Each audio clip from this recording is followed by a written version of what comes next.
A gente vai falar agora sobre a análise da cassação de Zambelli pelo Supremo Tribunal Federal. Porque o ministro Alexandre de Moraes anulou a decisão da Câmara dos Deputados e determinou a perda imediata do mandato da deputada. Mas o ministro pediu a Flávio Dino, presidente da primeira turma do STF, que o caso fosse analisado em plenário virtual hoje. Destaque do nosso portal. Aqui a gente já consegue acompanhar, a matéria do nosso portal. Supremo Tribunal Federal julga em plenário virtual decisão de Moraes sobre Zambelli. Aqui são os detalhes da nossa redação com a Madu Toledo, foto aqui da Carla Zambelli, e ela vai dizer aqui, a Madu, que esse plenário virtual foi aberto às 11 da manhã e vai ser encerrado às 6 horas da tarde. Já dá para a gente atualizar a informação de que o ministro Alexandre de Moraes já registrou o seu voto e pediu, claro, como era de se imaginar, que a deputada perdesse o mandato de deputada, por causa da condenação dela. Essa é uma situação bem difícil aí, que os parlamentares entraram em conflito com o STF, Felipe? A gente falou bastante sobre isso ao longo da semana, conforme o Hugo Mota colocou para votação a cassação, não só da Carla Zambelli, mas também do Glauber Braga. Mas é que no caso da Carla Zambelli, ela foi condenada, teve trânsito em julgado, ela fugiu do país e a Constituição diz, que os parlamentares condenados perdem os seus mandatos. Mas os parlamentares quiseram fazer diferente. Foi por pouco, por 30 votos ali, que ela não foi cassada pela votação no plenário, mas ela não foi cassada. E aí o ministro disse que os parlamentares eles só tinham que apenas seguir com a decisão do Supremo Tribunal Federal. E agora, portanto, eles abriram a votação em plenário virtual. Se tiver maioria, a gente já vai saber o que vai acontecer ao longo do dia, mas os ministros podem mudar os seus votos até às 6 horas da tarde, quando fecha esse plenário virtual, Felipe. Assim, Nath, o Supremo Tribunal Federal, ele vem mudando o entendimento dele em relação à forma, que se dá a perda do mandato de deputado federal e senador federal a todo momento, Então, quando você pega a jurisprudência da Suprema Corte desde 2006 com o mensalão, ela sofreu inúmeras mudanças, Com o mensalão, por exemplo, eu lembro que em 2006, o João Paulo Cunha, do PT, quando foi condenado, teve a perda do mandato automaticamente declarado pelo Supremo Tribunal Federal, José Dirceu também, o Valdemar da Costa Neto também, quando foi condenado pelo mensalão, Isso por volta de 2013, na verdade, Em 2006, antes, do mensalão, é bom lembrar que o primeiro caso de cassação do mandato aconteceu no plenário da Câmara dos Deputados, com o deputado Meurer, E depois, em 2015, por aí, 13, 15, teve um caso de um deputado, em que o STF mudou, o entendimento em relação ao mensalão, que é o caso do Donadon, em que falava que a Câmara dos Deputados tinha que declarar, a perda do mandato de deputado federal. Ou seja, a jurisprudência do Supremo Tribunal Federal muda a todo momento, Sem querer entrar no mérito aqui, nesse primeiro momento, se é correto ou não, mas o fato é que o Supremo Tribunal Federal gera uma insegurança jurídica em mudar o seu entendimento no decorrer da última década, O que é uma questão, Então, pelo visto agora, com Alexandre de Moraes, ele vai mudar o entendimento novamente e vai falar que, caso de sentença transitada em julgado, a perda do mandato é automática. E a Constituição, Nath, só para as pessoas entenderem, ela também é ambígua em relação a isso, Porque no artigo 15 da Constituição Federal, se você pegar lá, está escrito, que é assegurado os direitos políticos, salvo no caso de sentença criminal transitada em julgado. Ou seja, claro, você perde direitos políticos se tiver uma sentença penal transitada em julgado, Por isso que os presos, os presidiários não votam, porque perdem automaticamente o seu direito político, Por isso que os parlamentares não podem ser eleitos, não podem representar. Por quê? Porque perdem o direito político. Só que no artigo 55, da Constituição Federal, quando você pega lá as hipóteses de perda do mandato de deputado federal e senadores, ela dá uma redação um pouco diferente. Por exemplo, tem um inciso lá que fala o seguinte, que perde o mandato de deputado federal em caso de sentença penal transitada em julgado. Da mesma forma, em outro inciso, em outro momento, em outra hipótese, está lá, perde o mandato em caso de perda de direitos políticos. E aí tem embaixo desse artigo, no parágrafo, uma redação diferente para cada uma das hipóteses, né? Para sentença penal transitada em julgado, está dizendo que tem que ser aprovado pelo Congresso, pelo plenário da Câmara dos Deputados. Mas perder o direito político está dizendo que basta uma decisão, né, e uma informação da mesa da Câmara dos Deputados. Ou seja, a Carla Zambelli perdeu os direitos políticos e teve sentença criminal transitada em julgado. Qual que vai ser a forma de funcionamento e a hipótese, né, que a Câmara dos Deputados tem que efetivamente dar causa e efeitos à perda dos direitos políticos dela, né? É aí que está a confusão, né? Há uma ambiguidade clara nesse assunto, né?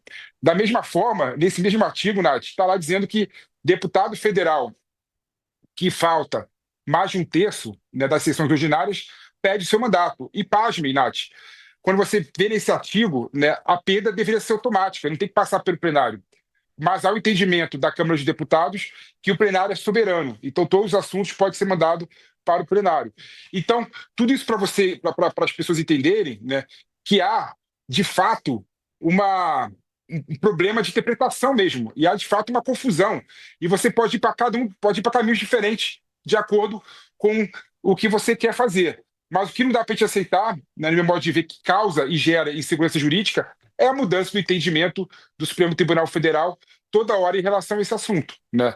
Isso que não é adequado. Tudo bem, você pode interpretar a Constituição de um jeito ou de outro, mas se você interpretou daquele jeito, mantenha a linha até o final, né? Mas, pelo visto, vai mudar o entendimento. Eu duvido que a primeira turma do Supremo Tribunal Federal vai contrariar a decisão do Alexandre de Moraes, né? Até porque pelo histórico recente, não houve nunca um contestamento, né? Uma contestação.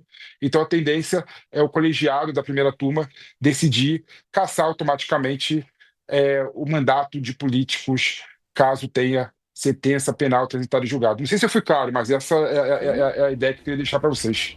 Não, completamente. Felipe, aqui a gente já tem, né, a atualização do voto do ministro Alexandre de Moraes em metrópolis.com com a Manuela Alcântara e o Pablo Giovanni. Aquilo lá que a gente já tinha pontuado, que o Moraes, assim que abriu o plenário virtual às 11 da manhã, ele já registrou o voto dele para referendar a cassação do mandato de Carla Zambelli. E eu queria descer um pouquinho, que foto dela, que tem um dos trechos do voto do ministro Alexandre de Moraes, queria destacar aqui. Moraes salientou que a própria corte já decidiu anteriormente na ação penal do mensalão, abre aspas, pela possibilidade de perda automática do mandato parlamentar a partir do trânsito em julgado, quando condenados criminalmente em virtude da impossibilidade de se manterem seu mandato face à suspensão dos direitos políticos derivados da sentença condenatória transitada em julgado, fecha aspas. E aí, na decisão, o ministro Alexandre de Moraes considerou que, segundo o previsto pela Constituição Federal, é o Poder Judiciário quem determina a perda de mandato do parlamentar condenado criminalmente com trânsito em julgado, assim como o Felipe estava pontuando. E aí ele coloca, inclusive, o artigo 55 da Constituição, tão somente declarar a perda do mandato, ou seja, editar ato administrativo vinculado. E aí, depois de Moraes, ainda votam os ministros que compõem a primeira turma, Carmen Lúcia, Cristiano Zanin e Flávio Dino, lembrando que, mesmo que forme maioria, até às 6 horas da tarde, os ministros podem mudar o seu voto, o plenário fica aberto. Aí, realmente, quando fecha o plenário é que a gente sabe que teve, né, o fechamento ali da decisão. Ô Felipe, a gente também tinha separado uma outra matéria aqui de metrópolis.com, que é exatamente essa aqui, da decisão de Moraes. Nath, só para fazer um parênteses aqui que eu acho importante, né? Olha que interessante, Alexandre de Moraes, a decisão dele falou do mensalão, que em 2013 declarou a perda automática do mandato de deputado federal. No entanto, depois do mensalão, teve o caso do Donadon, que o Supremo Tribunal Federal falou claramente na sentença, no acordo, que o Supremo Tribunal Federal decide, julga, mas quem decide sobre a perda do mandato é o plenário da Câmara dos Deputados por maioria absoluta. Ou seja, essa justificativa do Alexandre de Moraes é verdadeira, mas teve posicionamento do Supremo Tribunal Federal posteriormente a essa decisão, que foi no sentido contrário à decisão do mensalão. Exatamente. A gente vai continuar falando aí sobre a análise, né, da cassação da Zambelli pelo Supremo Tribunal Federal, porque o ministro Alexandre de Moraes anulou a decisão da Câmara dos Deputados, determinou aí a perda imediata do mandato da deputada e teve essa questão com os poderes, né? Afinal de contas, é aquilo que eu estava começando a ler aqui, que é a decisão do Moraes abrindo um novo embate com os parlamentares, né? Entre os três poderes aí.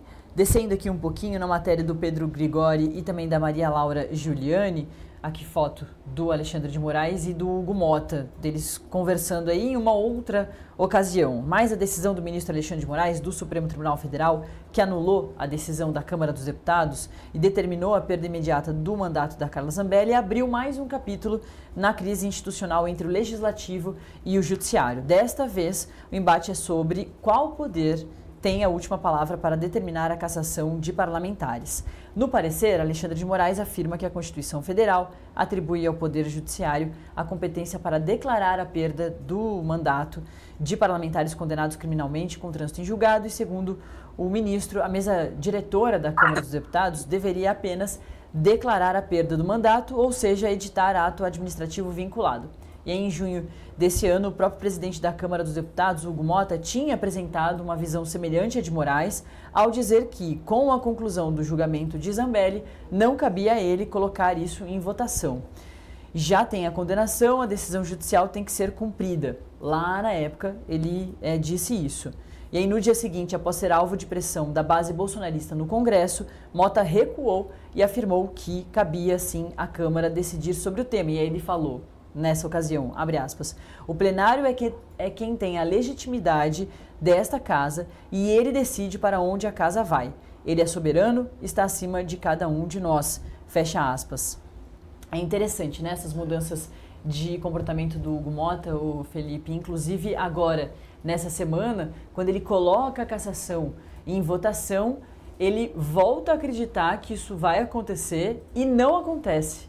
E aí, um aceno, né, dos parlamentares de uma derrota do Hugo Motta e de uma desconexão aí do entendimento dele, das conversas dele com os parlamentares, de saber para onde que vai a votação. A gente reforçou isso ontem, vale pontuar de novo. Toda vez que um presidente coloca uma votação importante dessa ali para acontecer, ele já deveria saber mais ou menos como vai acontecer. Se ele se surpreende, é porque tem realmente uma desconexão, né?